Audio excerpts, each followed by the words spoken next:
Hello বন্ধুরা, সবাই কেমন আছো? আমি আজকে কই মাছ ভাপা করবো আর কি। আমি সর্ষের তেল দিয়ে দিলাম। সর্ষের তেল দেওয়ার পরে এবার আমি মাছগুলো দিয়ে দেব। এই যে মাছ,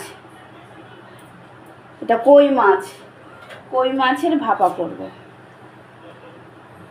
এই যে মাছ দিয়ে দিলাম। এবার এটার মধ্যে রসুন বাটা, পেঁয়াজ বাটা, এই আদা বাটা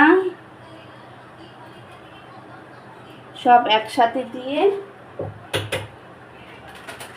তারপর এটার মধ্যে দেব শুকনো লঙ্কার গুঁড়ো।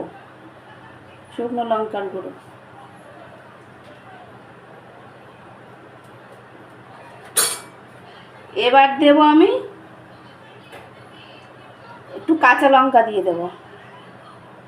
তারপর দেব হলুদ গুঁড়ো।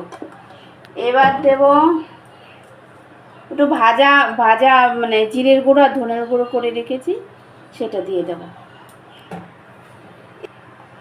এবার নুন দেব।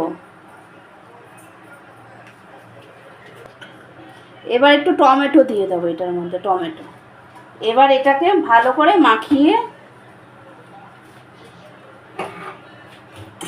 মাখাতে হয় ভালো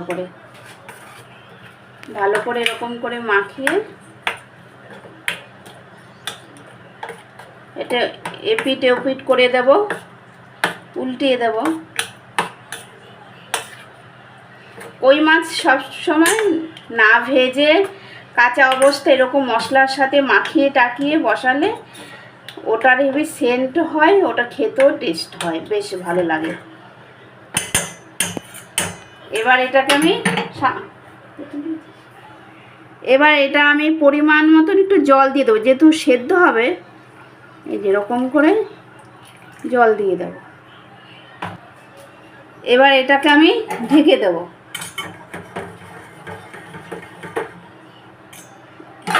এরকম আস্তে করে ঢেকে দেব, তারপরে আস্তে আস্তে করে গ্যাসে হবে।